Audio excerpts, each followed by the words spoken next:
Yo ho ho, a pirate's life for us. Folks, it's part one of a two-part after party. It's like a ship convoy where there's one ship and then another ship also following, so that if one of them gets destroyed by cannon fodder, maybe some survivors can swim to the other ship. Hello. Hello. I'm never going home. I'm wanted in my home country. But this is international waters, so you're good here. So, Eric, maybe let's start with the final section of this after party agenda, which is, it's 2025 now, huh? And we made this podcast in late 2022 is when the four of us started planning Campaign 3. The world sure is different, and it's been fun to just be pirates for a couple of years, hasn't it, folks? It sure has. I killed so many people, I think guys. pirates are neat and nice, and is what I want to think about.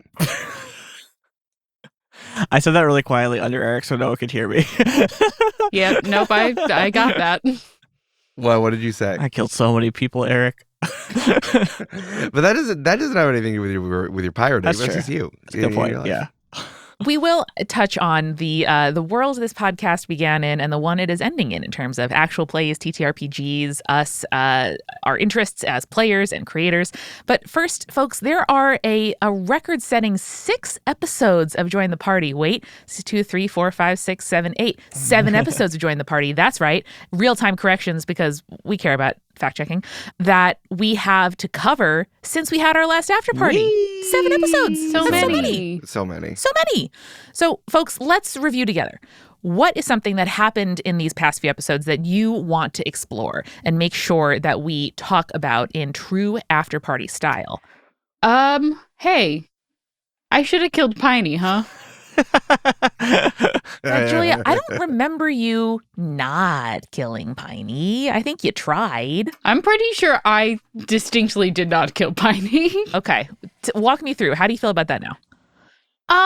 I feel like I maybe had the opportunity to get Piney on our side and I failed to do so, which made me feel bad, but also like at the end of the day, Piney still kept trying to kill us, and the fact that they died does not destroy me the way that it probably should. Yeah. Episode 62 and 63 being the Legends of the True Salmon 2 and 3, where it was just a big piney fight. And Julia's like, okay, well, what if I break the entire mechanics of this and just start drowning this motherfucker? And here we are. I think it made you had a change of heart more because we played it out in one session. And then I'm like, all right, I guess I'm rolling to see if I can get out of this as you continue to drown Piney. Like, I think it was a war of attrition of you hearing me fail rolls that it slowly chipped away at your soul. I think if Piney had been better at trying to kill me, I would have felt less bad about trying to kill Piney. Now, are we talking about this one instance where you didn't kill Piney? Or are we talking about the original instance where you didn't kill Piney? I mean, I kept trying to not kill Piney. At the end of the day, I succeeded in not killing Piney. Someone else killed Piney. Piney. Real good. I feel like by the time we re-met Piney here in this arc, Legends of the True Salmon, there was no going back for this relationship. And so while I think we did our damnedest, like, I don't know what more we could have done to possibly get Piney on our side. We'd saved Piney and their lover. Like, what more could you do for a person or a Piney? I mean, we saved him. It's like beat the shit out of someone until they're almost dead and then being like, aha, I saved your life. Like, it's not quite. It's like, quite. Yeah, I took out a baseball bat and beat you, and at the hospital they found your breast cancer really early. You know? Aren't you glad?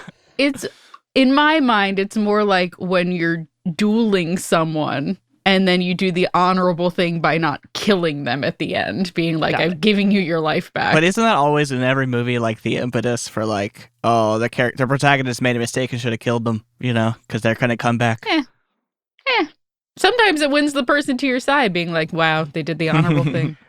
Or maybe I could say that all 3 of the people who confronted you in the final fight were all people who you let live after they showed you that you were getting in their way and they would do anything to try to get you out of their way. Well, you're not going to kill Die. That's famicide or something, you know? I would have, though. Famicide. I would have. CSI famicide. If she stood in our way, I think Troy would have. And been pretty destroyed, but done it, which feels like a big change in Troy's character that I think we're going to get to. Also, Di didn't die in the last episode, did she? Not that we saw. I think was she down. was just real sick. She was down, Yeah. not dead. She was having a bad didn't- time. She was having a bad time, and then a 1-year time jump. I didn't see a happened. body, so she ain't dead. Julia, I think you, on behalf of Cami, or you through Cami, did far more than certainly I did for our party and our goal in this last arc. So I think you should feel good about yourself. I felt really good about the polymorph. I just want to say that. I felt really good about that polymorph. Yeah, that was cool. That was very cool. Was so fun. We got fan art for the Ginkgo crab immediately. Thank you so much. It was one of many incredible reveals to happen in these last 7 episodes. Brandon, what's something that sticks out to you? Hey, Eric. Why you give me the waterer? Why me? What did I do to deserve? Because you rolled 00 on your joke 100 dice. That's why. Were you planning on that I already? reviewed that. I realized that when I was listening to the bloopers, the big bloopers that you did that only people from our Patreon. You mean the listen to. hour-long, 2-episode hour-long bloopers that people can get if they subscribe as a patron? That's exactly what I'm talking about. Patreon.com/jointhepartypod. We discussed how funny it would be if Umby had a heart attack in his sleep. I mean, the humor was more about the fact that it was a fictional character. When you put it like that, it sounds pretty dark.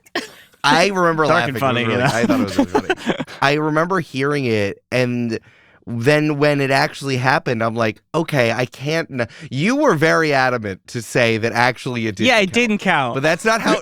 That's not how dice work. That's not how numbers work. We'll disagree on this till we die, Eric. I know, and instead I found a compromise. That's our relationship. Is Brandon says we'll disagree until we both die, clean our graves, and I'm like, I found a compromise, and I used it for creative fodder. So yeah, that's why I was not anticipating that this keeps happening, but it's just really funny that you keep striking bargains with gods in the afterlife. I guess, yeah, I mean, that is a funny parallel that keeps happening. But my question is more like, were you planning to reveal the waterer to someone regardless? Or was it, I need to figure out something and this is a good person for Umby to see? You know what I'm saying? Does that make sense? Yeah, for sure. I can talk about the waterer. So after Mango Crossing, I'm like, okay, we do need to resolve what's going on with these zeros that Brandon rolled. So I had remembered that in the labyrinth, when you were in the cool garden in the middle, that I had made an offhanded joke about the planter and the waterer. I just made an offhanded joke about it. I didn't know what I was talking about. It just felt like something that should have made sense in there and having more of a cosmology than just this like monotheistic sort of vibe going on, which I didn't want to have with the planter. So I liked that there were different powers pushing in all directions and all that stuff. So You didn't want one deity, the deity's reincarnated godson, And then the spirit of the deity, you're right. insubstantiated force of like that God's will in the world. yeah, and you ate a cracker and that counts. Hinduism is what you're talking about, right? Yeah. So I didn't know if I was ever going to return to it. And a bunch of people were like, oh my God, with the waterer. And I'm like, I don't know. I just kind of said it. So when you roll the 00s, I'm like, I kind of like this happening.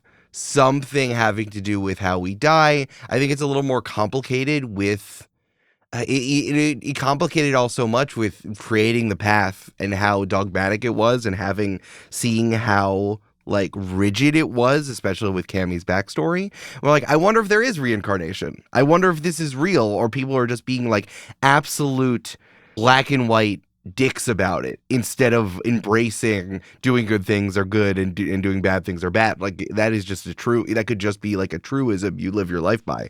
So introducing the waterer as someone fun and funky was nice, and then telling Umby he did something everyone noticed, and in exchange it's like you have a ticking clock but you get a little prize for it, and that was nice being able to really reveal it with the hint in the seeds. That was so moving to me, and I loved especially the sort of intention of the engine. Can you tell me a little bit about the inspiration for the folded hand engine and intention taking us where we want to go for Lake Encounter as a vessel? Yeah, I thought because the waterer was involved, I really did want. I didn't think you guys would figure it out unless Cammy rolled. Cammy was the one who got there and was able to take some time to figure this whole thing out. I really thought you would be the only one to figure it out unless you rolled something crazy high. Yeah, I was too busy doing an attempt in burger, so didn't quite work out that way. I mean, I thought that was interesting. It's like, well, if you don't put the person in the thing, then it's like, well, what is this? You might not even know. And especially because Lake Encounter was something that was so long ago and so weirdly religious that we never really touched on. I kind of was like, all right, I need to figure out, because I never deepened it because you never went there. So once you wanted to go there, I'm like, oh, this needs to be a thing. And I'm like, okay, there should be something related to Tessie being weirdly religious, which is something we already knew. And then the hands, I thought, made it really interesting of why they were using this battleship / aircraft carrier as their podium and diorama for what the salmon really looked at. So the hands were like, oh, this kind of goes with the whole thing of like letting go, letting the current take you, and something the waterer would know about and be able to guide you on, or maybe some like, twisting ideas of what a deity said at one point to whatever you believe, I think kind of made sense. And so it was a combination of that stuff plus like the randomization drive from Hitchhiker's Guide to the Galaxy. Difference engine? What is Or it is called? that in math? What's real and what's sci-fi? Impossible to say. Impossibility engine? Looking it up. Oh, the infinite improbability drive. Improbability drive, yeah. It was always my favorite part of Hitchhiker's Guide to the Galaxy. I liked it that it was all just random. I never really understood how it worked, but I kind of liked that there was just randomization, or whatever you wanted was kind of shoved into the spaceship. And I liked that worked out. And you being able to ask the waterer for it just kind of all made sense to me. Wow. And being able to actually like surprise Amanda and Julia with it, I thought it was nice. It was really cool. I love, and I feel like we've really leveled up on the solo episodes, the bottle episodes, having different players leave the room and come back and listen to it later. And Brendan and Eric, you were so conscientious during the edit schedule too, of being like, okay, Julia and I have to play the reveal to us in game of what happened before we, as our roles of producers of the show, had to listen to what happened. And it worked out perfectly. Yeah, I was very grateful that I didn't get to hear the episode before the reveal happened in game. It was tight as hell. So coming into more of the reveals that we have from the end of the campaign, from these last few episodes, we get confirmed the salmon is just a fish. Just a fish. What did we think, players? I had a feeling that was going to be the case. I think I would have been surprised if the salmon wasn't a fish. You know what I mean? Mm-hmm. Did you think it would be a salmon berry? Oh, yeah. I don't know. Because that's what Eric did in our guest one-shots. The salmon was a salmon berry. And I was like, well, I don't think Eric would do that if the actual salmon that was going to be revealed in-game was going to be like a salmon berry. Yeah, you're right. The giant that you were all stranded on was a giant berry that was painted to look like a salmon berry so that you could get bamboozled. That's right. I mean, it's only just a fish in our world. In the Vertistellar world, being a fish is like unique and weird. So, That's true. It's not just a fish. It's just a fish, Yeah. It's like, if you think about it, it's kind of like a biblical angel, because much like biblical angels are like all eyes or all wings or all wheels, Julia's got me on this one, then the salmon is like, it's like missing half of it. Like imagine a person that's just a hand or just a head. And you're like, whoa. You're biblically accurate. Right, exactly. Oh, I knew the salmon was always just a fish the entire time. I mean, I also think that the salmon of knowledge from Spirits Podcast, Boozy Dives, and the Myths and Legends, I don't know what the second half of the episode, what the podcast. You should get that tattooed on your arm just so you can read it at these moments. Brennan, it's written on your back. I tattooed it on your back so I can see it. I think the salmon knowledge is really cool. I think it's funny that people who were making up Irish mythology was like, nah, dog, you have to understand. You got to go to a lake or a river, and there's a fish there that tells you stuff. It's awesome. I think he's very cool. You won't believe what this one fish knows. I'm really glad we didn't have to eat the salmon this time around. Me too. I was worrying about that. And also in our real life, about a year ago, Eric and I started subscribing to a wild salmon share that's like sustainably farmed. Then they like ship it to you frozen, and we like share a bit with a bunch of people in Brooklyn. And Eric was like, oh, it's like eating a power pellet. Like, it's just pure protein, man. Like, there's no fat on that fish. And I was like, oh, are we going to have to bite the salmon to do a wish? If so, Troy passes. Yeah. He's done. He's not doing it. That would have been really funny if you showed up and the salmon's like, all right, time to eat me, yuck. Whoop That whoop. would have been great. And then, Made some raises a little sushi, arm. some underwater sushi. We also had the very moving instantiation of the tree of life, a symbol from throughout world mythology and folklore, and a very literal bearer of seeds that turn into green folk. I love this guy. I love this image. I got it tattooed on my hip the other day. Not only green folk, but also just like events, inspirations, influences, people, any of these things. Yeah. I had a real moment when I was thinking about like the civilization skill tree of how you like learn animal husbandry. And I'm like, well, yeah, seed fell and then it turned into animal husbandry. That one's a chicken.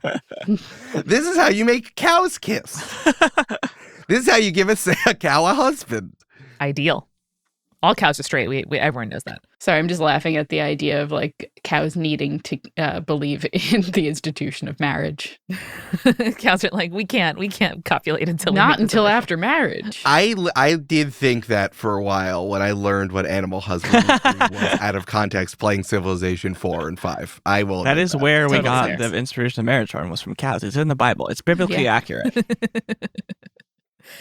Eric, tell me all about the origin of where the salmon lives, what happens when we meet there.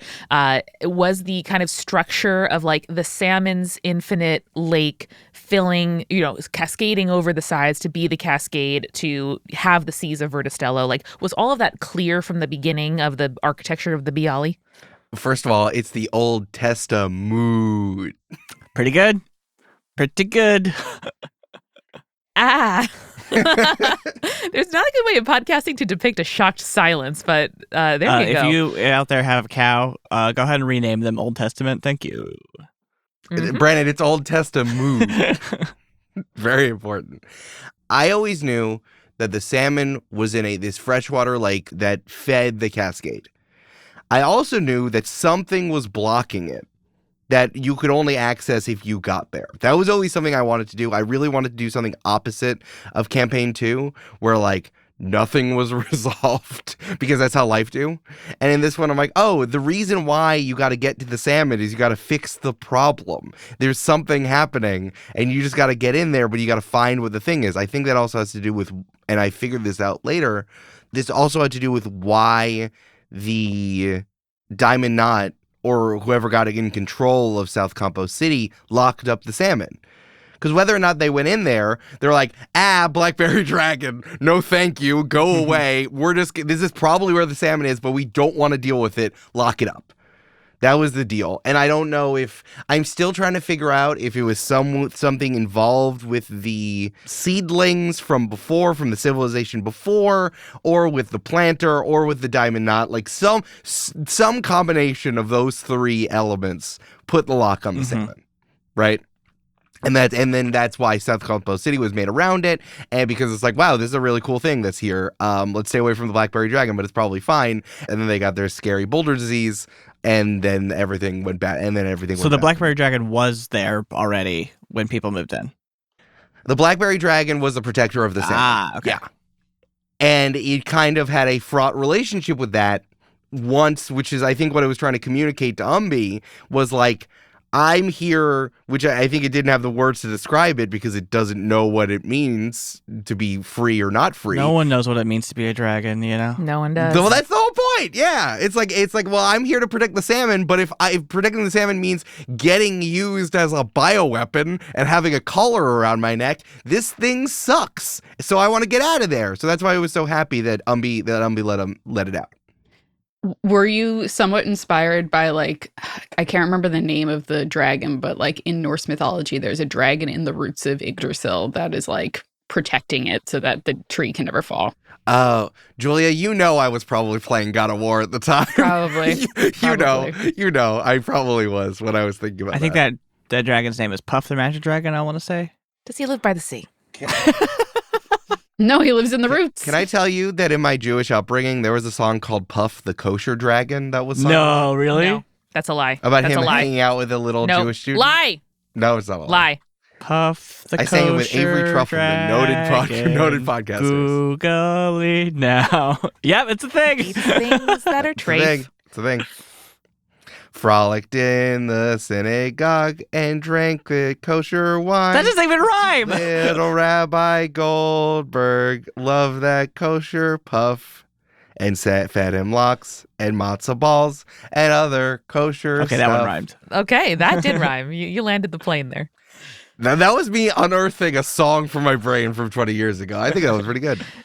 Let's get into the pollution metaphor of it all. Brandon, Julia, how did you feel about it not being anything like terrible, but just a big old backed up drain? I mean, it is terrible. Like, I understand, because I feel like malicious, maybe, is what I should say. I think this sort of feeling or sentiment was also in the episode a little bit of like, it's not some grand conspiracy of climate change necessarily, but like that is climate change. Climate change is just for me, like climate change is just like the little small things that combine into fucking up the world, you know? Mm-hmm. So like I still think it works as a metaphor, but I am curious to hear what Eric's intention was. Although you're dead now, because you're the author, so I don't know if I'm it's whatever we want it to be. I'm dead. Mm-hmm. Julia, did you have a headcanon of what you thought stopped the cascade?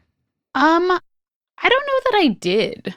Because of how Eric laid out kind of clues throughout the campaign I thought it was kind of this interesting cyclical thing because of the fact that the drought zones existed and everything like that. So I wasn't sure if like crews in the past had gone and made the wish on the salmon to bring the cascade back and it was like something that just happened every once in a while, or if it was just like a natural phenomenon that we weren't like understanding because we didn't have enough historical data about it.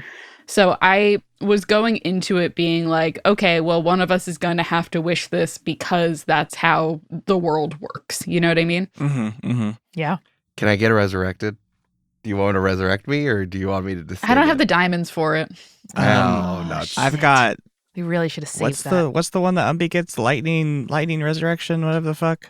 Wasn't it like Lazarus Bolt? Yeah, Lazarus Bolt. I Lazarus Bolt you. I'm back. We're back to modern critical storytelling, not postmodern. Yeah, I mean, we've been talking about this the whole time, right? Like, and we kind of really put a pin on it with Umbi's backstory of this being a metaphor for just people doing stuff to fix problems, or if they just kind of make markets around the problems that currently exist. That's more the thing I was talking about. And I think I was close to, Julia, what you were talking about is close to what I was getting at. That it wasn't even, this wasn't even necessarily about like pollution or climate change as it is, but about people's who can change things having apathy towards them and instead just like bending their life around the thing to try to hold on to power or make money or make power because of the situation. It is relatively natural in this world, not climate change. we did that. But like in this world, it's like the tree at the top of the world has roots, and sometimes they keep growing and they get in the way. Sometimes trees in our world get into the road or get into our sewers and fuck shit up. And I thought it was interesting for this to be similar. You did not have to spend your wish on moving the roots.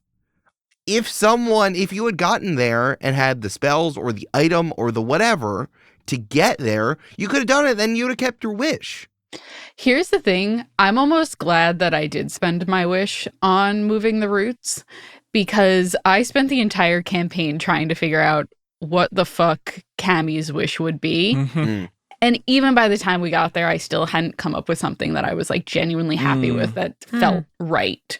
So the fact that Cammie's wish was basically bringing back the cascade made sense to me, you know?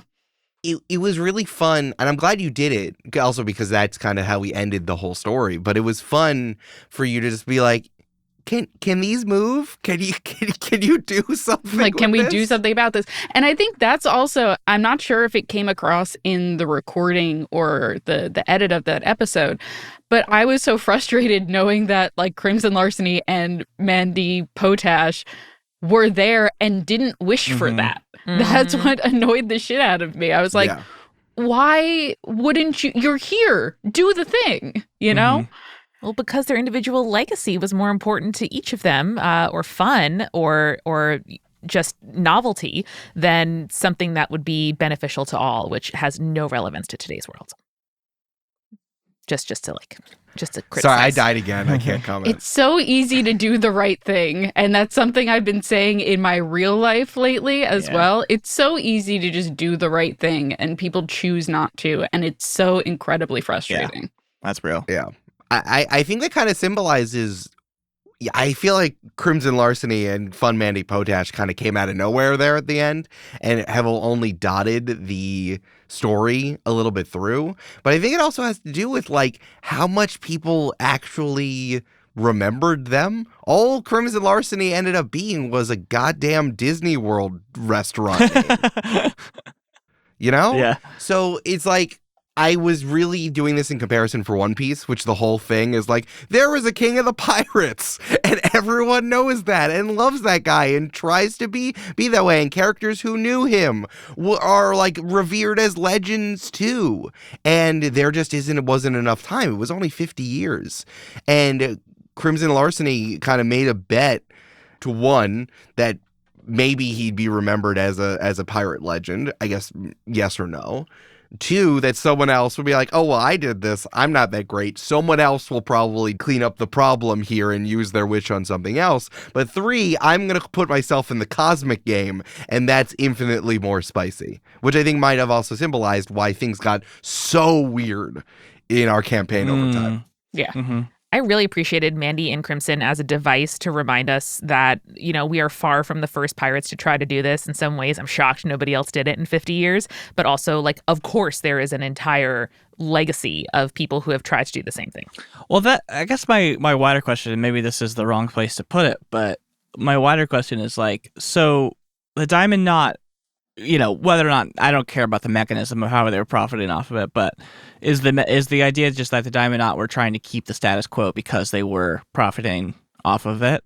Yeah, pretty much. They wanted to keep the status quo because they were currently in power. I think that was the whole thing about the Diamond Knot, is like they didn't want a hero to come through because they spent all this time doing this. Right. Yeah. So they would rather keep their status quo in power than like take the quote unquote risk of like if the salmon exists or not with wishes. And they turned Lucky Edie into a bioweapon to do that. Like they, yeah, it's true. But we'll talk about that. But once a government wants a person, is it ever consensual? But I mean, you have so much power that it's like Di and Lucky Edie were so committed to being agents of maintaining that power, just as like ancillary versions of that. I think that's what I was trying to get across with why they took every opportunity to try to. Well, Lucky Edie took every opportunity to try to screw you over after you firmly rebuffed her, and Di tried to take every opportunity to give Troy an out while doing what the Diamond Knot said.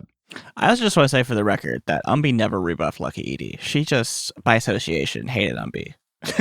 Right. Umbi just needed to wear a sweater because he was cold. Mm-hmm. And now he's punished for being cold. Among the best Probably podcast one of my moments. favorite moments of this campaign. It's so funny. All right, so Julia talked a little bit about your wish, and it was difficult. You didn't necessarily know exactly what to do, and so you really took one for the team there. Brandon, how did you feel about the Ombus and wishes? God. I mean, a little bit like Cammy's situation, like Umbi's obvious wish was going to be to just start the cascade again in whatever way that needed to happen. And so when his wish was sort of taken care of, what else is he going to wish for? He's going to wish to not die. So He's gonna wish to fuck over a god. Did you guys think we would each have a wish? No. Because that kind of staggered me. Exactly. I did not expect that. I think that was part of the problem too, is like I expected one wish total. And we each got one. So I was like, I don't know. Blockbuster should return? Fuck, I don't know. Julia, did you think we'd each get a wish? And Brandon and I were just, a little bit dense? No, I thought that it would probably be the one wish. And so that's also why I was like, I'm going to yield probably to my co-players and just like let them figure out what they want to do. Because I had no idea what I really wanted to wish for besides bringing the cascade back. And I figured with like more information, maybe that would help like color our choices about what the wish would be, which also is probably why I didn't have an idea of what I wanted to do until the very moment we got to the wishes. Yeah, that makes sense. Totally. I do have a question about my wish, Eric, because it wasn't actually fulfilled. So, like, is the salmon only half potent? And, like, you know... It was absolutely fulfilled. Was it, though? Because, like I said, he still died and still came back as a stink bug. So, did he go up... Did the salmon go up to the water, and the water, like, rebuffed him and hit him on the snoot and said, no salmon? Well, you sent the salmon to break up with your deity girlfriend for you. Yeah, I think which was really funny. Who hasn't? Who has it? God, it was so funny. I think the thing that Yuan did was wiggling out of your current deal, which was you had to immediately get off of this mortal coil. Oh, I see. So I didn't have to die immediately. Which is what you got. Yeah. The Waterer, that's why you got to walk around as a Ronin for like 10 more years after this. The Waterer still controls what happens to you when you die. That's fair.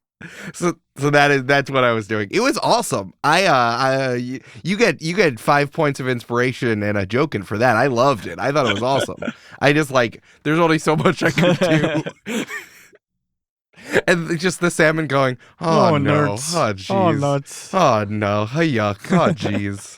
Here's a specific question, Eric. How'd you land on the voice of the salmon? I will tell you this directly because it was in a little portion of the edit that got cut because it was just us fumbling for a second. But it was it was Eric doing a voice and then saying, shit, do I want the salmon's voice to be goofier? Yuck? Classic. Yeah, there's a tick in One Piece which I really like, and I think it has to do with the translation from a Japanese anime to an English anime, and trying to capture, when you create that many characters, you give them voice ticks, and I wonder if it's something that's more easily expressed in written Japanese. But every single character in One Piece who appears, every single enemy and every single quote unquote NPC that appears in One Piece, they have this they either have a really weird voice, or they have a really weird laugh, or a really weird vocal tick. And it was nice to just kind of reach for that after I'd done so many I need to give exposition, so this voice can't be too stupid. And especially when I felt like they were too cute when you busted in the penultimate episode. And when you all made it very clear to me you wanted to talk first, I'm like, I need a voice that embodies the relative innocence of a powerful creature that's just kind of vibing, but also I need to talk to you, and also doing this vocal tick would be really funny. Yuck. In my headcanon, also, the lake encounter model was a pair of googly eyes on a patch of garbage because they maybe only heard the voice and they were like, this must be what it looks like. That's interesting. That's good. Now, here's a question for me as things that would have changed. Would things have changed if you had went to Lake Encounter earlier and seen that as the salmon, in episode 12? I don't know. No, because I think we probably would have done similar roles and then would have been oh, well, this is just a fake version to throw people off. Right. This isn't it. I probably would have been more pessimistic about the existence of the salmon as a possibility, but I still think we would have charged forward, especially as we uncovered more and more strands of the very tangled web that the diamond knot wove. The web of roots, if you will. Mm-hmm. Nature wove that one, but the diamond knot wove the steel ropes on top, the locks and chains. That's good. That's good. Damn, dude. Just like society. Lots more questions to get to, but first, folks, I'm going to have to dip back into the kitchen and get us some more seawater sake. Oh! Whoa. Special. It's the last after party. Is that rice grown on the sea? Sure is. Cool.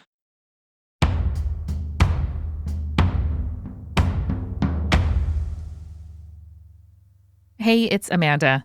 In these chilly days of early February, there is nothing I like more than working with a heating pad at my back and a heated blanket over my lap. I feel like a kitten in a burrito, or maybe a baby in a blanket. In any case, swaddling is amazing, and welcome to the midroll. You are in good hands. Welcome. Thank you so much to our newest supporter on Patreon, A. Simon. If you want me to thank you by name, just like I did for A. Simon, you can join the Patreon today at patreon.com/jointhepartypod. We can only make this show because of your support on Patreon and do things like this incredible double after party, put so much thought and effort into this campaign, put the one-shot derby together, and start planning what's next. So if you want to show your love and support, help us keep making the show, and get bonuses like Discord access, the Party Planning Podcast, the hours, that's right, multiple hours of bloopers for Campaign 3, and more, you gotta join at patreon.com/jointhepartypod. Folks, lots of stuff happening in the Join the Party universe right now. Let me just remind you of the top hits. First, our Plant Pirate Dice are still available, though not for long, at jointhepartypod.com/dice. If you want to buy a set of the gorgeous Plant Pirate Dice from Dispel Dice, we're not going to make any more once these run out, so get your order in at jointhepartypod.com/dice. Secondly, we have a live show coming up in Portland on March 23rd, 2025. We are so excited, and you should be too, because it is 2 live shows for the price of one, just $27 and a little bit of change after fees. You can come and see Join the Party and Spirits present 2 live shows on the same dang night. It's going to be so much fun. We'll have stuff for you to buy and sign and a raffle, and you can hang out with us. It's going to be amazing. So do me a favor and buy a ticket, or tell the people you know that are in the Pacific Northwest, hey, you got to go to this. That link is jointhepartypod.com/live. And also, if you are in New York City or the surrounding areas, we'd love to see you at a fabulous cocktail bar pop-up that we are doing to celebrate the end of Campaign 3. It is free to RSVP, and then you can come and buy drinks or not and just hang out with us, but you should do it. That link is also jointhepartypod.com/live, and the date, February 20th, 2025. And one more reminder, remember to get your questions in for the second part of the after party. Send them in to jointhepartypod@gmail.com. Comment on the Patreon post that's up on Patreon now, or hit us up on social at jointhepartypod. We need your questions, so get them in now. Hey, there's a lot happening out there in the world right now. If you're like me, you have reduced the social media app limits on your phone sometime in the last week or so.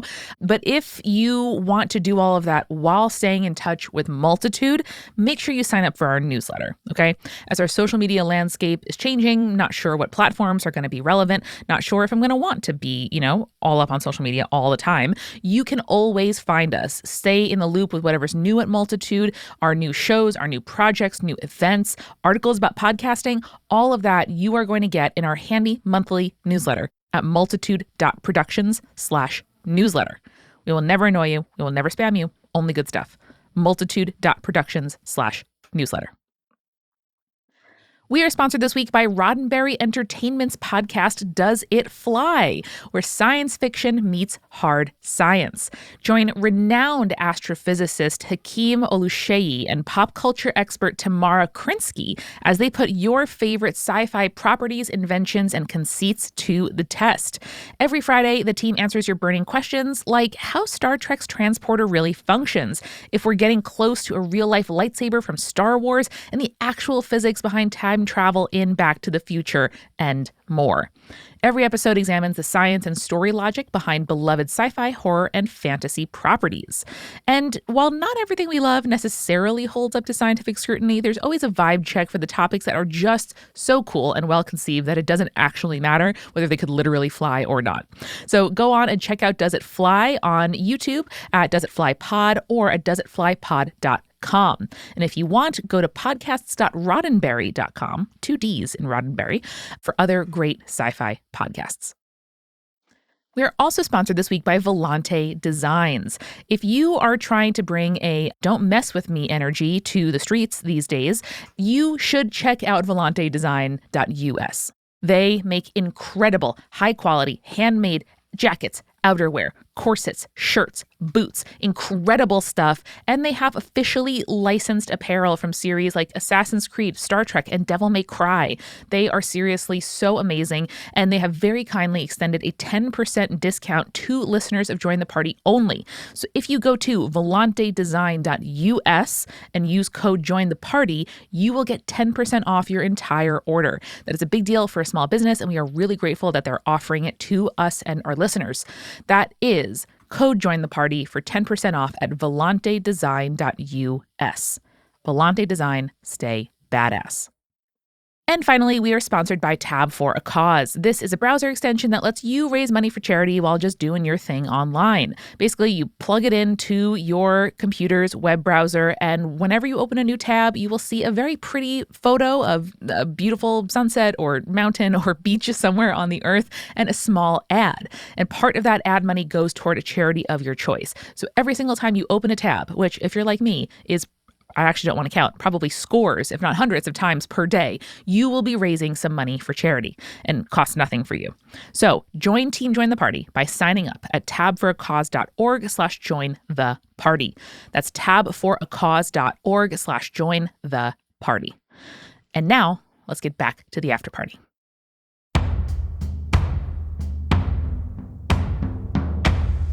And we're back. Because this episode has no listener questions and just our questions, I asked Brandon and Julia for a bunch of questions. So I'm going to read off a bunch of those fun ones now. Awesome. Here is a question from, it's going to be Brandon on this one. Eric, what else was on the flow chart that we didn't see? Tell me. Oh, the flow I love knowing all the chart. things that I don't get to see. A lot of the stuff that the three of you asked me was like, what's all the stuff you missed? And ultimately, when you miss things, it's kind of like they get either wiped away because I have described this as a video game loading in. I only create things you're actually interested in. So there aren't necessarily very large things that you miss unless, I don't know, if we were in a dungeon style thing, maybe you didn't see it. I think maybe there might have been some stuff in the labyrinth that you didn't see, like in the gardens, because you were too busy like grabbing a pumpy and getting kicked out of it before necessarily seeing everything. So there's only so many things that you do or do not see. However, this thing I built, the reason why I made a flowchart was so that there were things that you didn't do and we could see what you could have done instead. Hell yeah. Hell yeah. Hell yeah. So here is the flowchart unveiled. Unveiled? Oh no. Oh man, there's no boxes obscuring the words. Damn. So how do you want me to go through this? Like, I can go through all the different ways. Let's go path by path. Okay. If you remember how episode 65, The Legend of the End, started, was like, okay, we're doing this arcade style going through stages. You have to pick your ways out, and then you got to fight your way out. So you had to get out of out of Lincoln Counter, which Umbi recklessly drove into the middle of everything. Makes sense. Which, again, I say with no judgment. I didn't take it as any judgment, so now I'm taking it as some judgment. I just said there was no judgment, Brandon. And Cammy was plastered over Piney in the gaping hole of the hull, like when you try to force a cork back into a wine bottle and it doesn't work and then it breaks and you're like, shit, and then you put tinfoil over that. Tinfoil. And Troy was in an office. Going,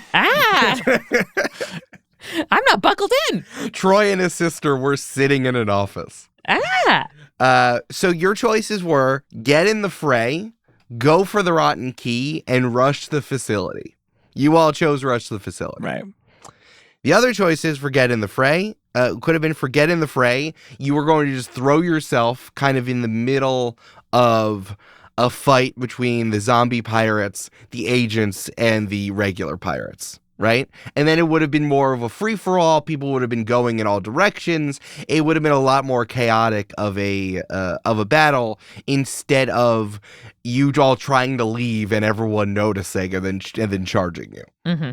So it would have been like fun. It would have kind of went in all different. It kind of went in all different directions. Get in the fray was also just like turn the tide of the fight on no one's side, or you could have chosen a side, I guess, but it's like, we're going to stop the current battle that's happening and then go do our thing, was kind of what I was getting at. Yeah. So then under that, there were two conditions of get in the fray that I put in gold. One was more violence, continue to submit as many people as possible towards your power through battle, or you could turn the tide and pick someone to throw all of your power behind. From there, you could have, if you turn the tide, I called it the Great Pirate Turnip Bellion. Hell yeah, dude. That's nothing, Eric. Yes, it is. It's where all the pirates would have risen up, and it would have created a new age of piracy. Turnip belly. Turnip Bellion.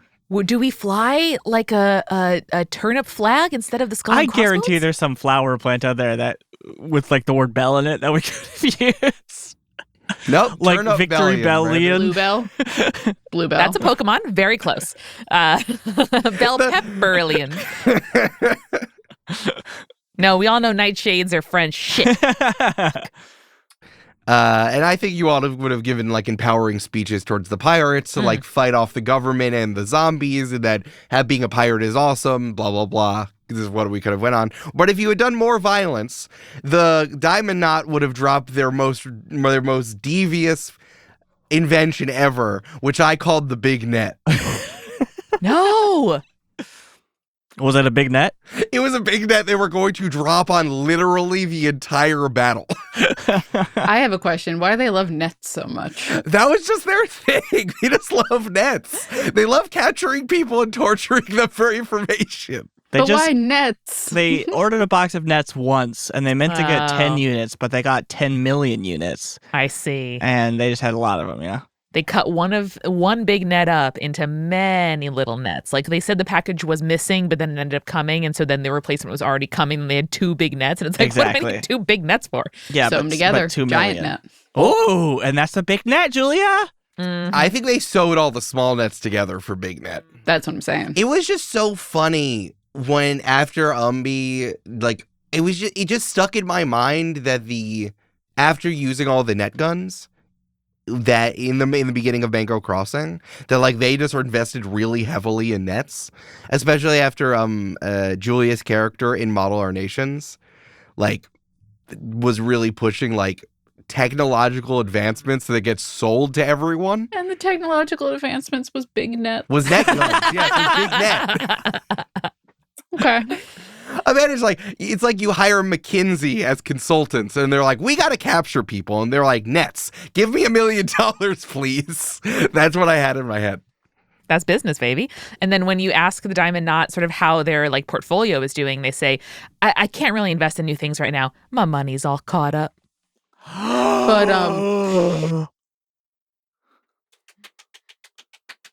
pretty good. Thanks. What's next, Eric? What if we didn't choose to get in the fray? If I was a pirate, I'd say my money was all liquid right now. Oh. That my ship is on. It's in my ship. I really wanted to give you another big reaction to that one, but I ran out of inner steam for reactions. That's okay. All right. So if you had went for the Rotten Key, that would have been like in a kind of like a real AAA RPG sort of way, action adventure RPG. You would have had to like hop from ship to ship to get as close as possible to the Rotten Key while going through the zombies. I think that using the ship to scout ahead might have been more helpful. You know, using Kid Cervantes to clear out a whole swath of people could have been helpful in this kind of different way. Very, very video gamey arcadey for that way. And then you would have run into the Scylla or Charybdis of who I'm talking about here. You would have run into boss battle Salix or boss battle Radbert. Gigantamax mouth too big. Yeah. And we would have seen how that went. I think Radbert would have caught you in a pedal storm of his own. A lot of obscuring, a lot of you being blind while getting sneak attacked by and bitten by zombies inside of an entire hailstorm of puffballs. And Salix would have just been a real zombie battle against your friend who's really strong sort of vibe. I mean, that does sound like a really fun scene in a video game. From there, depending on who you bought, the other one would have escaped. You could have fought either Salix or Radbert, and the other one would have retreated to tell the Rotten Key you were coming, and then the Rotten Key would have stepped up with some sort of buff from the other one, and then the Rotten Storm would have happened. I knew the Rotten Storm was going to happen in some way, shape, or form. In this other way, maybe the Rotten Key had gotten their hands on Tessie the Storm earlier, and then you would have saw the terrible transformation anyway, but it would have been real, like, boss rush. This was like the boss rush column procedure you could have taken. Yeah. Cool. For this one, you ended up rushing the facility. You went through the spike cave, or you could have went through the front door. If you went through the front door, you would have like had to kind of get through the final bastion there, maybe blowing up, using a battering ram, blowing up the front door, some sort of thing, and then it would have been like running through the facility. The decision tree here was A to B, just running through where Cammy and Troy had done by running through the facility kind of in the back way, or if you would have found another way, maybe from above, maybe from the side, maybe you want to check out more stuff in the facility to try to help you out. I love that this was an option for us because we know someone who excels at doing structural damage to structures via bombs. Julia. Yeah. Me in real life. I would have showed up as a summon. Julia, if I had to call someone and be like, how do I kneecap this building? It would be you. And I'd say, Julia, put the phone on speaker. What do you How do you suggest? decap a building? Yeah. I thought you were going to be like, if I did want to do some arson, I would call Julia. Fair. By which I mean like cut the important truss or, compromise the center pillar. Yeah, no, Jake would know. I thought you would say, like, Julia, I need someone to come over and help with my home demo. You want to bring a sledgehammer? I would call Julia. That's what I thought. Also that. Yeah. And then since you went with a spike cave, it kind of, we ended up doing the thing with Three Lips instead. That I thought was more fun instead of figuring out what was happening because you all felt very like resolute to get there. So it would have been either charge forward or maybe the zombies would have flooded in behind you. Maybe you fought them instead. But we ended up doing something different, so we didn't even get there. Love it. Dope. What inspired you to bring Three Lips back? It was funny to see NPCs again. Fair. Having someone randomly snipe at you is just really funny, and doing a lot of random damage just like out of nowhere I thought was just funny. So Except for the people that it gets sniped, Eric. Yeah. That's true. Yeah, like I said, it was fun. So and I wanted, I was really trying to bring as much closure as possible to as many characters. Regular. We sure did close his life, huh? Mm-hmm. That's one that we were like, hey, full dead. Audience, full dead. Just so to you know. clarify, dead. This brings up a great question by one Julia. Is there an NPC that you thought had potential that we never really dug into? I'm thinking especially around the holds, but also the broader campaign. Well, do you have any regrets of NPCs you wish you had talked to more? I was so intrigued. And one of the things I wanted to talk about is like players, what do we wish we maxed out in the hold among the skill tree? And just because of me and my interests, I was so interested in the Magnolias. I really wanted to know what they were doing. I would be very into a campaign where we were like building soft power, there and like made the puppet show, a like propaganda machine. Like there's so much we could have done there. We tried to do that. I know. Brandon, you tried to dig and roll. I really thought we'd get back to the big creeb. So there's a lot there, but I think the NPCs for me that stick out most are relationship building in the holds. Because we have obviously Francois, our best friend, but he moved on. I think my thing was because the insanity of the Outback Steakhouse owner caught me so much by surprise. Yeah. So I was very curious if that was like, if there were other people like that, NPC wise, that you thought were like, damn, I could have done something really cool or funny with that. I forgot about the restaurant owner until just this moment, and that's 100% my answer. I would have loved to know more about that. I think we just poured all of our energy into aubergine instead. Like all of the jokes that we had with the restaurateur, I think we pushed into aubergine because Brandon unlocked aubergine's backstory first. Yeah. So I feel like I chose one or the other, and they would have been it would have been a similar stuff, except that like the Outback Steakhouse thing was just like, I always knew he was crazy. So we ended up just kind of closing the book on that instead. I'm so glad that I chose to dig and roll, and out of spite, Brandon decided to unlock Aubergine's backstory. One NPC that I was certain was going to have an appearance in the final boss battle something was Aurello. I thought that, I mean, it was, in retrospect, clutch that Aurello recovered the key that still hurts, that we were able to buy it off of him. Huge. But I thought Aurello would end up being like a double agent or like have a change of heart and actually help us. But Aurello is a simple green folk motivated by coin, which feels a lot truer to the world than the thing I was expecting. Yeah, I think he would have wanted to stay far away from that fight. Yeah.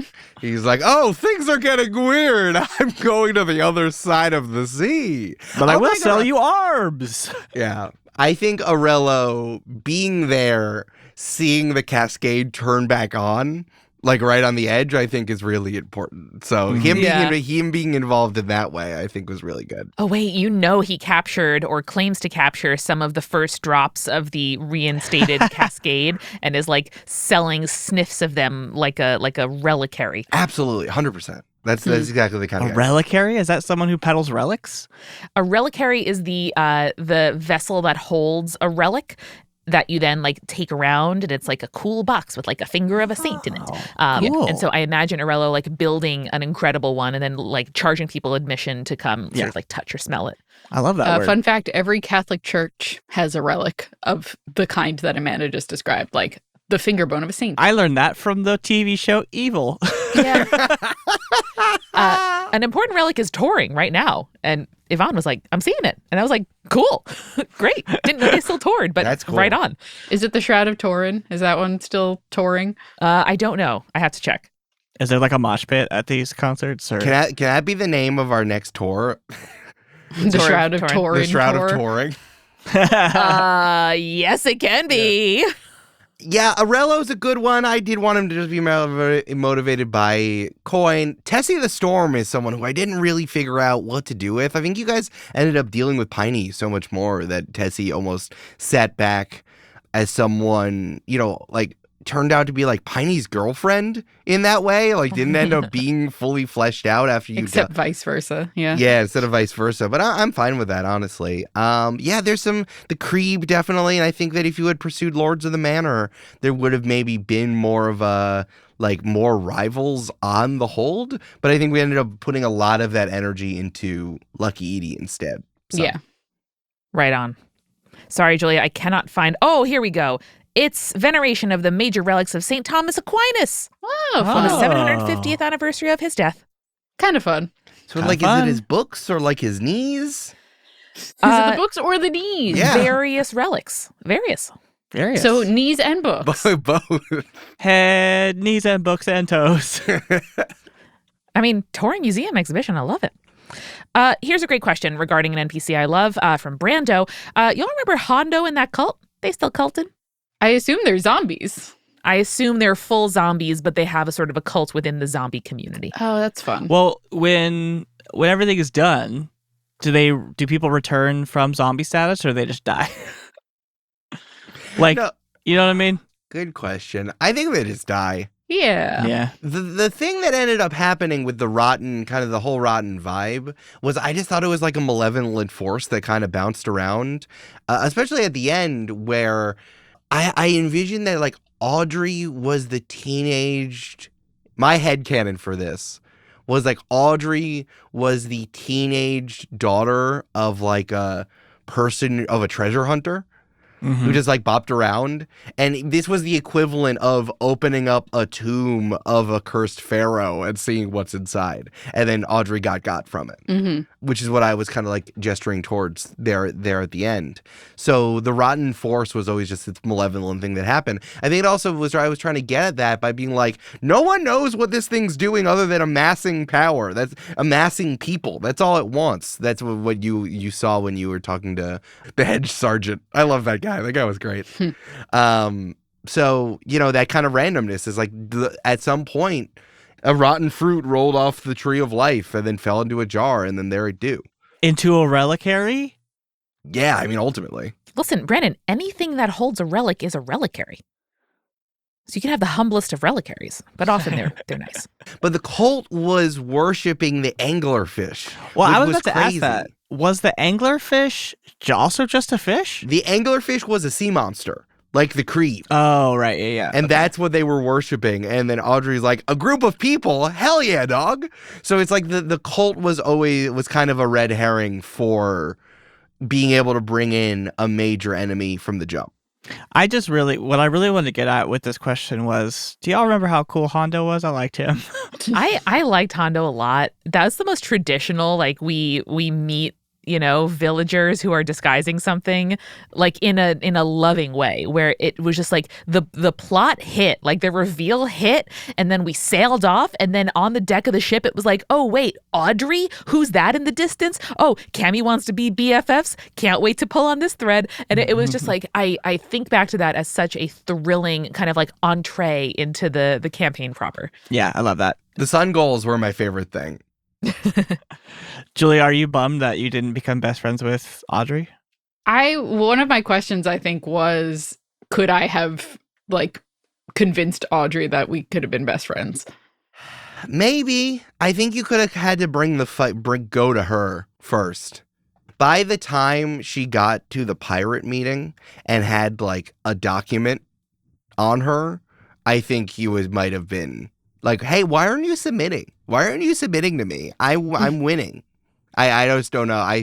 That might have been a little too late for it to have all gone down. Cool. In the city where it all goes down.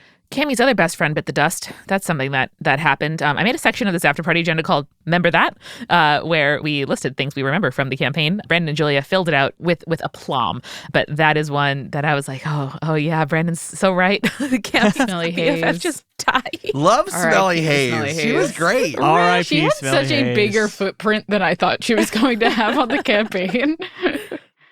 That was such a good moment. I love that one. I got to keep you on your toes with traditional Dungeons and Dragons traps. Yeah. Listen, all my D&D is through your lens. It's like a kid that's never seen Bluey, and they see Bluey, and they're like, what? It was so funny where Cammy just watched her mentor die by falling down the stairs and then had to talk to a gym teacher. It was also so hard to RP because Julia had just met the character and they were so impactful into Cabby's life, and then they died, and I'm like, what do I do? And then you had to talk to and then talking to the spirit inside of this tower. Who is useless, completely useless. It's like, sorry, no one believes in me anymore. I can't help you. All right, really here's a great thread that Julia brought up. Why was the mayor running toward the volcano after the destruction of the games? Of the Bullseye games. This haunts me, Yes. Eric. This haunts me. I didn't remember this, honestly. I remembered it as just an image of the captain going down with the ship, and the mayor is doing their best to do what they can.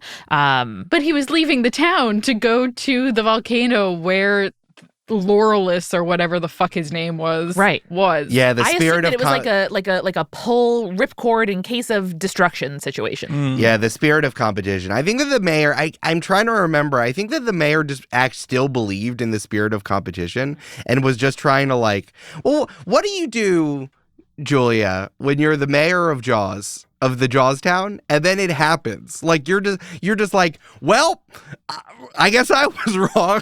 All the times I told people not to worry, guess I was wrong. You get voted out next term. No, but he doesn't because he's still the mayor in Jaws 2. Oh, well then, Shocking. Politics as usual. I think it was just him running away from the destruction and then towards the volcano where Laurelis was important. Gotcha. Yeah, looking back at my notes for the Bullseye games feels like such a blast from the past. Me really trying to come up with these NPCs. Can I just remind you the NPCs we met there? Please. So we had Framboise Boussier, the dung beetle, who with the blunderbuss. Mm-hmm. She was going to be my best. second. I wish we would have done more of this NPC because she was great. Yeah, Aubergine, just Aubergine's whole French separatist thing was just I don't know what to do other than let this dog run free, you know? Right, yeah. We met Three Lips there, which is great. Future Builder Prospect, who was there, Archimedes Sevens. Whoop. Shout out. Adjectives, self-serious, charismatic, humorless, kind, Oh, which I liked. The Paladin of the Path, continuous, thankful. Fuck that dude. Our real sad sack character with sunglasses, gloves, always dropping stuff, will bite someone if it all goes bad. That's Radbert Sutherland of the Radbert Pirate Crew. Wait, I was like, who's gonna bite someone? Can Radbert transmit infection via biting, or just for fun? Yeah. Zombie stuff. It didn't get to like an Among Us kill sort of situation. Sure. Radbert just like threw his puffs everywhere instead. That's of course where we met pirate sharpshooter Kid Cervantes. Woo! None other. Who rolls in on a fan boat and doesn't say nothing about nothing with his water gun named Cushion, where he can change the pressure in liquid. The stream can catch things in it, which is why folks thinks he shoots his pins. Yeah. Good. And then of course Troy. Oh. There were so many good NPCs from that arc. Damn. Remember when I didn't tell you guys I was a prince? Yeah, Remember that? Remember that? Mm-hmm. That was really fun. I liked having secrets. No, it was very stressful to have a secret, but I thought it was really cool and gave Troy some depth beyond his himbo cover. I want to give a shout out to me, Eric, in the past for my precision tests. You remember that when you had to transcribe a letter or play a round of Celebrity or Yes, play the match game? That was awesome. You remember when Amanda had to get us to guess Squirt? Yeah. We weren't doing reels then, but Man, if only we had been. We can go back. We have the technology. We must have recorded that in the Riverside. video exists. Yeah. I was cooking because the categories were sports teams, dog breeds, and sodas. One you would all get, one you might get, and one you definitely wouldn't get. I felt really good about that. Sports teams went better than we expected. Yeah. Julia did a great job. Well, Eric, there's Thank a you. question here from one Julia, I believe it's pronounced. What's up? What if we didn't fuck up the bullseye games, Eric? What would happen? What if? You know, I think you would have taken it to the Kraken. Like, it would have been an underwater thing. You would have went, it would have been kind of like in a real Buffy the Vampire Slayer situation where it's like you fix the portal at the last moment. It would have been like, well, you kept the Kraken for destroying the stadium. We'd have the Cloud Key if Troy had been in and won that final duel. Exactly. And, I mean, I was ready to bring Three Lips into the crew, which was obviously a very bad idea. Can I ask you now, Eric, about what is Three Lips' motivation? Is there any world in which he would have been okay to become a pirate or join us or leave and agree that sometimes friends grow apart and it's sad, but you need to do it? Yeah, why was he so mad at me again? I forget. Because you kept insisting that he needed to become a pirate and he didn't want to become a pirate. Yeah. You're being very pushy about it. I was being too open and welcoming. Right. Yeah. Right, okay, so I want to see if I did a good job. Do you remember what Three Lips wanted ultimately? He wanted Troy to not be a pirate. He wanted to. he wanted Troy to back come home, didn't he? Yes, exactly. Okay, good. Woo. Me as an English teacher, I'm like, oh no, do we have to cram before the finals? No. Yeah. So Three Lips thought that Troy, because remember, Troy just dipped from the city guard training, right? And thought that Troy was basically having the equivalent of a midlife crisis. And then Three Lips was like, I gotta go get Troy because he's making a big mistake. And then Troy's like, no, I'm fine. Cammy is a terrifying magic user. And Umby's like, you should be a pirate. Be a pirate right now. So that's why Three Lips thought that you two were holding Troy there captive, had to kill both of you. And then Troy was too far gone and Three Lips had to kill all of you. Yeah, that's fair.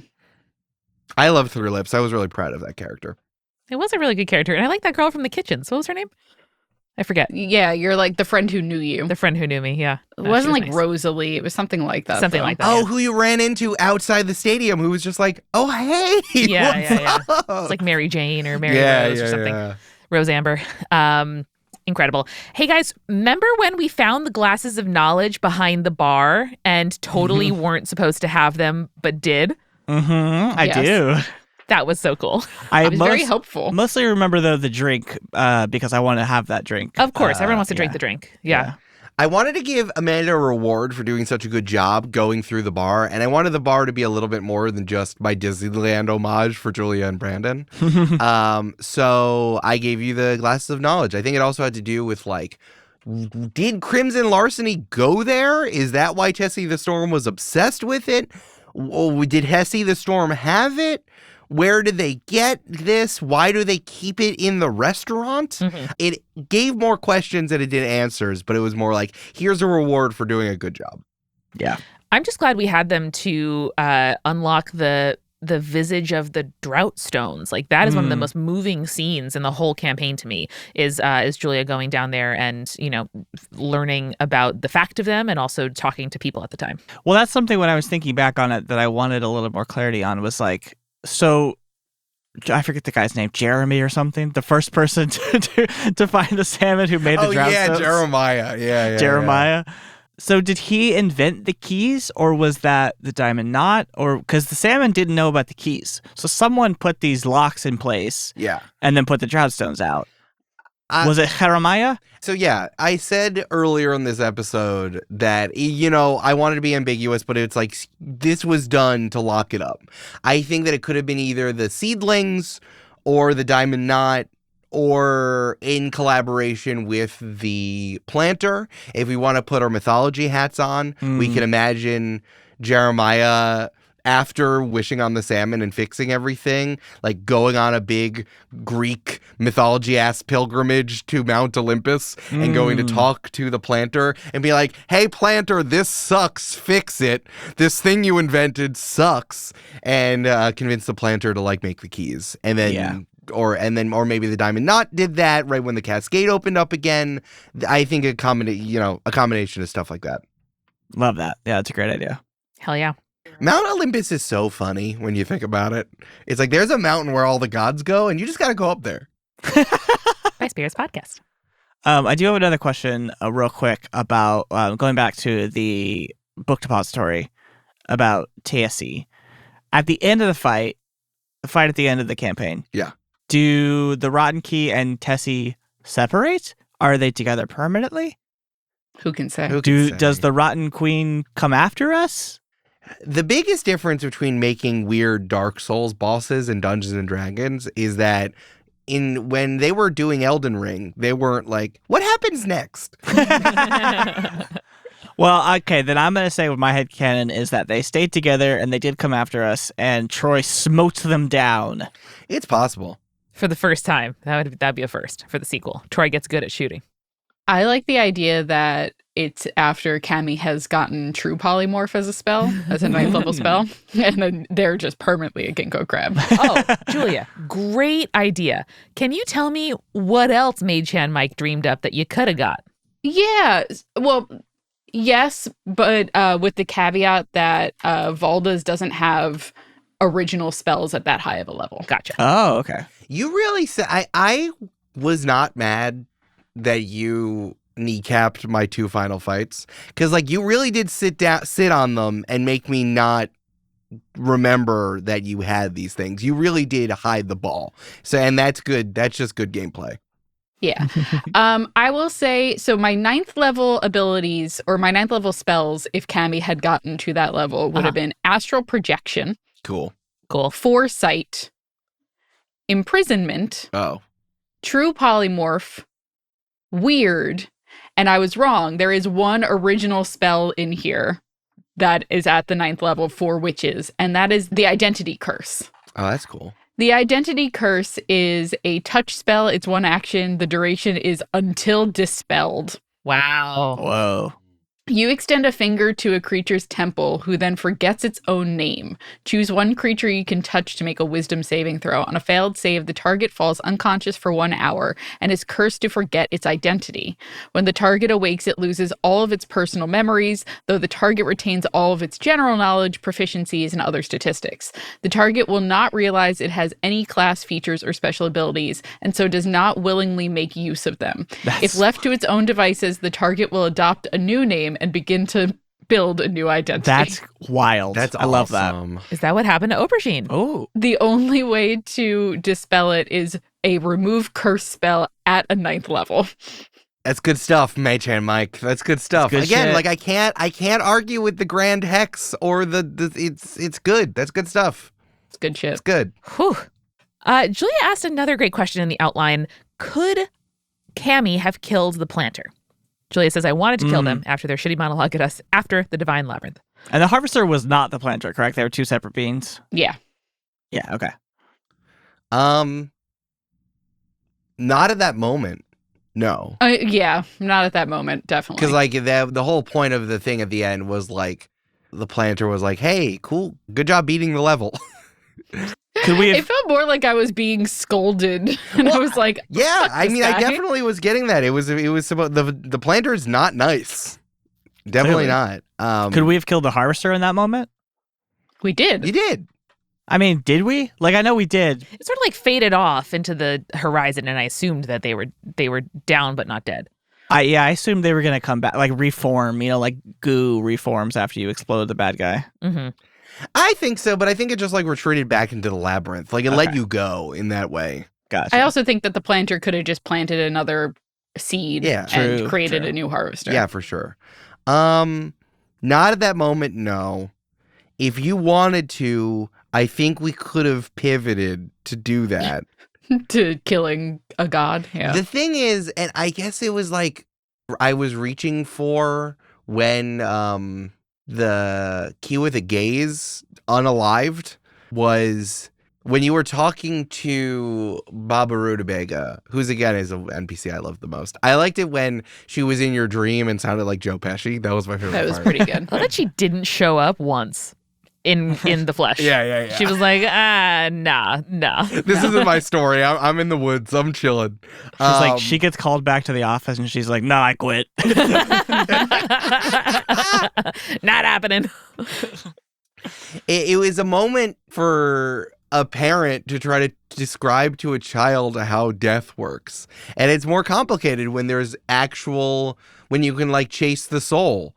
In a Greek mythology sort of way, you try to grab it before it goes into the Hades whirlpool, like in Hercules, Mm-hmm. And it's like, don't do that. That's a waste of time, and you'll get turned into salt, So you could have 100%, but it's like, don't do that. It's a waste of time. You could do it, but your whole life would then be devoted to it instead. You'd become monomaniacal about it. Mm-hmm.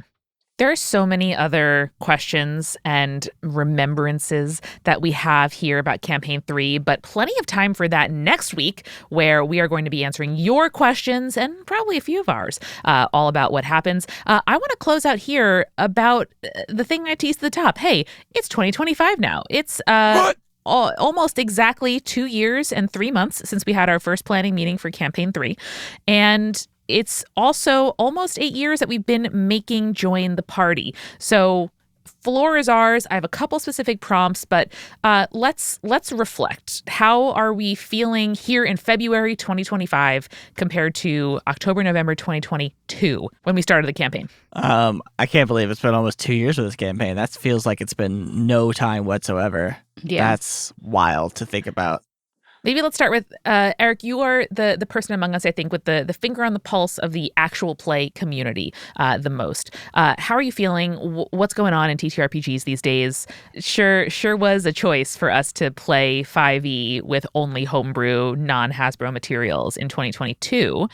Would you do it again? Yep. I would say, first of all, shout out Maychan Mike. This is an awesome text. Shout out Valdez. We could not do it without him. If you haven't bought it, throw some money towards him. He's written some other stuff. Maychan Press is incredible. And again, I never feel more excited that I threw in with third-party Dungeons & Dragons creators than I did before, during, and after the OGL crisis. That all felt like a really good decision. I felt very prescient. I don't know if it mattered like in the download numbers or anything, but I felt like that was the right thing to do at the time. Actual play has changed so much since Brandon and I met because of a bandana of the Adventure Zone that he had brought to work. Everything's so different now. I think the way that actual play is used either as a parasocial machine for someone who already has like a YouTube channel, and then this is like their second YouTube channel, or as a way to, further a career in like Hollywood things and entertainment, it just kind of bums me out because I love games. I love the way that actual play toes the line between what we love about all of our other shows here at Multitude, the persons and expressing your love for a thing, and also the fiction stuff and how you ride the line in between the entire artistic project. But after really trying to throw myself into the community and arena in 2022 and 2023, I've just kind of been disillusioned by the whole thing. And I just like that Join the Party we do what we do, and that we'll keep doing what we do. And I'm glad that people continue to listen, and maybe we'll have shorter campaigns so people have better places to jump on. But I don't know. This felt nice. Yeah, I think that's all true, and I think maybe, fortunately, unfortunately, I'm not going to make any passing judgments, but obviously the biggest shows are often platforms for jumping off into other things or secondary platforms. But that doesn't stop the fact that there are many shows our level and around our level that are playing it just for the game. So shout out those folks who are the actual real ones, actual plays, the actual plays, shout them out. Julia, how do you feel? You consume a lot of this content too. The problem is I don't have as strong opinions about the form as Eric does. Mm-hmm. And I am just grateful for the fact that I get to play in an actual play and get to perform in a space with my friends each and every week. And it's so different playing your home game versus this as a job and a thing that I do feel like I am a performer on, as opposed to just here's our little voices that we're doing and stuff like that. So it's a really interesting feeling to know that people watch what we do and we get to count on them to have feelings about the things rather than just counting on how our friends are going to react to the fact that Troy is a secret prince or Cammy has a spooky backstory. Mm-hmm. We also got to play out mini sessions in all of our worlds during the Rolling Bones tour, which was incredibly fun to actually do in front of others, not just this campaign 3, but the whole history of the show. And that to me is so exciting, of the 8 years of it all, where we are able to bring back and dip into, campaign 2, campaign 3, the campaign, all these worlds that we love, that I love, and that people liked enough to pay money to come out and see us physically in, is the coolest thing in the world. Other podcasts don't have that. And it makes me incredibly grateful for the ones that we found, especially because, when Brandon and Eric first got together, one of the things that they were so clear about is that we don't want to have prerequisites of pop culture or actual play, TTRPG, D&D knowledge to come into the podcast. I would never listen to, much less be on a podcast like this if you guys hadn't explicitly said no, we value that someone is a new to this world and can be on the show. You don't even need to know what the word reliquary means. We'll explain it. You don't need to ever know about Sneak Attack. Not one. You don't need to know who Tom Bodett is. You definitely don't. No one does. No one does. Yeah, I want to talk about the positives that happened this year and with the stuff that happened with Campaign 3. I'm really happy with, I just loved making a world again and being inspired to do it. Thank you, Andor, for making me feel that way. I want to shout out to the guest episodes that we did. That was really fun. Remember that? God, that was really good. It was really nice. Little jumping spider. Remember Lucas? Lucas. Kristen, you're my favorite. You're my favorite person. I'm sorry everyone just knows you as the Alexa voice on TikTok. The Rolling Bones tour was sick. Fucking loved the Rolling Bones tour. I loved our dice. I loved going to PAX U. I loved that we came up with Model Our Nations.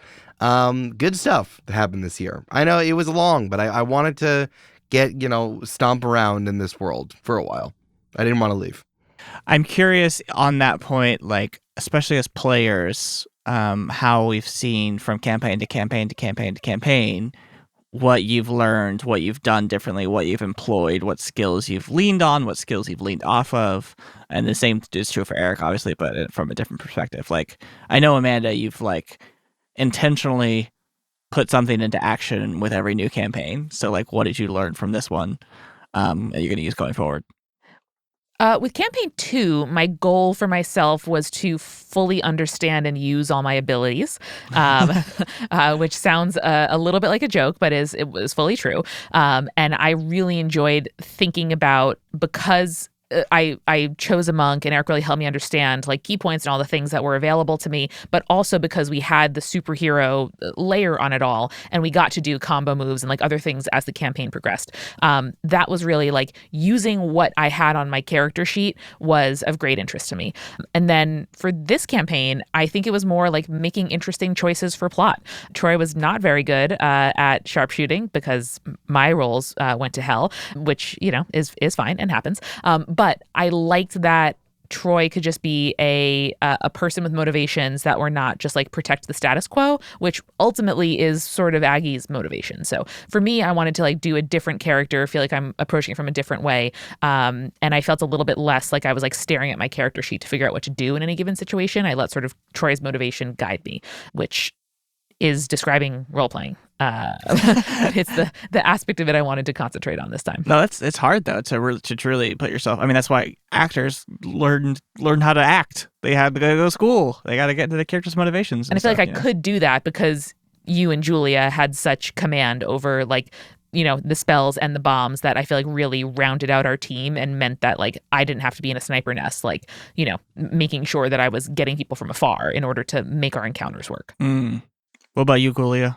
I'm not sure. I feel like when I am doing character creation and particularly like shaping the characters' like personalities and everything like that, I try to find like one ethos that this character is always going to be guided by. And for Cammie's in particular, for this campaign, it was this idea of like, you know, do no harm.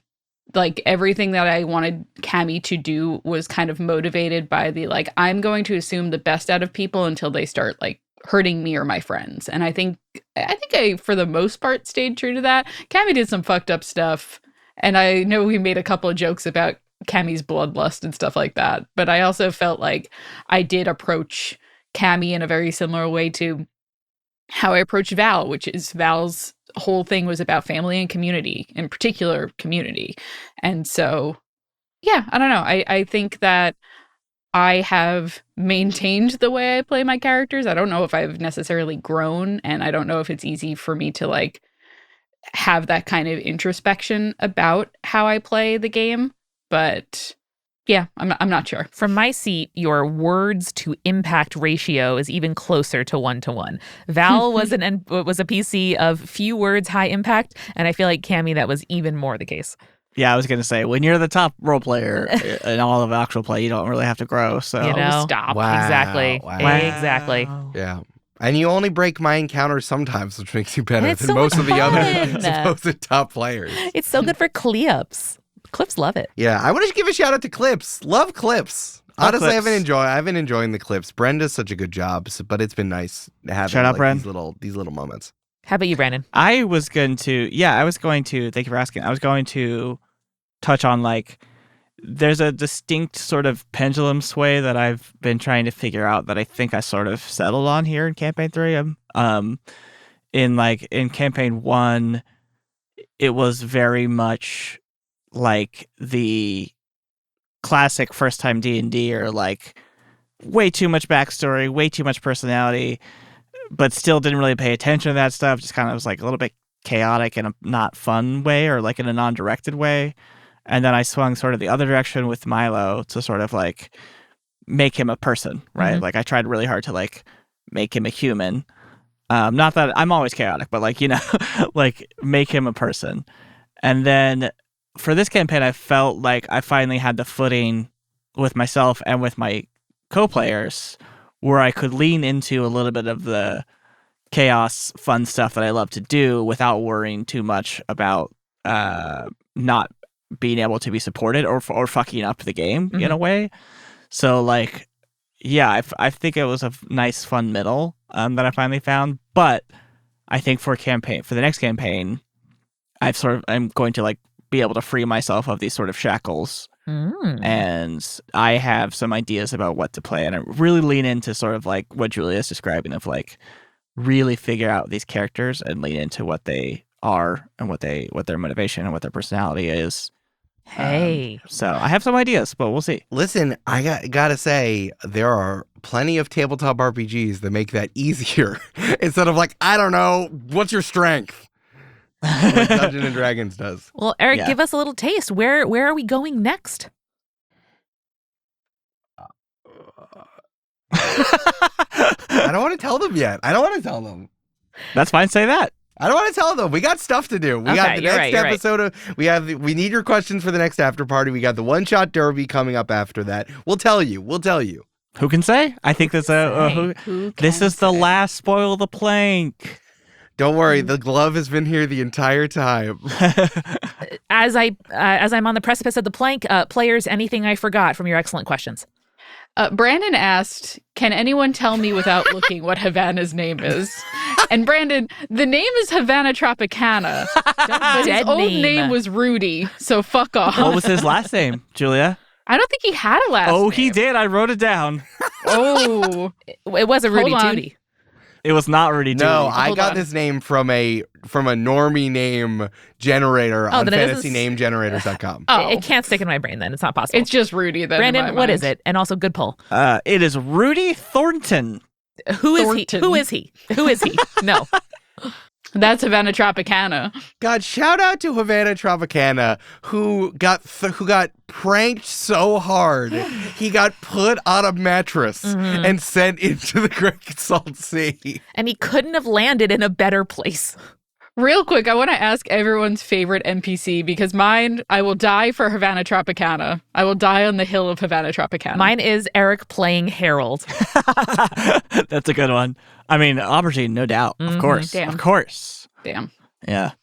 God, I ended up having a real affection for Archimedes Sevens. Yes. Yeah, Because we can of tell. because of how Yeah. much he hewed to Umbi, and then how much he then hewed towards this. The key with the gays, Archimedes Sevens partnership probably was my favorite. I'm not ready to talk Yeah. about it. Eric, they were gay, right? Yeah, they kissed. They did. Cool. Yeah. What part did he kiss? Don't worry about it. Ooh. Last question I had to ask. Speaking of Archimedes, who won the builder contest? It's Archie. It's Archie. I refuse to believe any other outcome. It has to be Archie. Archie's dead. We fast forward a year and we find out Archie died during the games. I mean, he died as he lived, wanting to be the builder, but yet I refuse to believe it. My headcanon is that Archie is the longest running and most successful ruler. Builder. Eric. Since I'm telling a story, the answer is Archie, right? The answer is like Archimedes Sevens, who was, and I alluded to this a lot. I don't know if anyone ever noticed, but like Archimedes was raised at like a future builder farm by like a in a collective creche. of Yeah. mothers. Fahrenheit 451. I alluded to it a bunch, and I thought it was, and I just kind of moved on every time I said it. So it's like he was raised. He then, when the Cascade dried up, or when he learned about the Cascade drying up, because I think it's like they wouldn't tell you. Like, why would anyone need to know that? He's like, you know what would make me a really good builder is if I went and did that. He escaped, and then he came back, which is why I think it was so dangled over him in Mango Crossing that he had to return, because they knew it was such a hook for him. So in storytelling, of course he won. But like, it's entirely possible with the way that he went. He's like, he died because that's how the builders games work. Yeah. Only one green folk out of like 20, 30, 40, 50 wins that thing and everyone else dies. Yeah. So I don't know. I like, for story reasons, of course he won, but it depends. It depends what kind of story I'm telling. Mm-hmm. The gritty reboot. We'll see if there's a check for that. We can. I really wanted Archimedes Sevens to have a happy ending, though. I think that was the whole thing where I'm like, Archimedes is not even a happy ending, but I really wanted Archimedes Sevens to like keep on living outside of the world of the story. That's why I wanted him to dip early. And I think him leaving and the last thing he saw was like you all taking care of the key with the gaze, and then everything else that happened was like, that's what I wanted him to leave with. So I think he was my favorite. Love it. Beautiful. Well, folks, we will see you next week with the final After Party Part 2. And then after that, of course, it's the one-shot derby. We'll tell you more about it. Thank you so much, everybody. Thank you for your questions. And we look forward to talking to you next time. Bye. Bye. Goodbye. May your rolls trend ever upward. I'll sing you a song that all green folk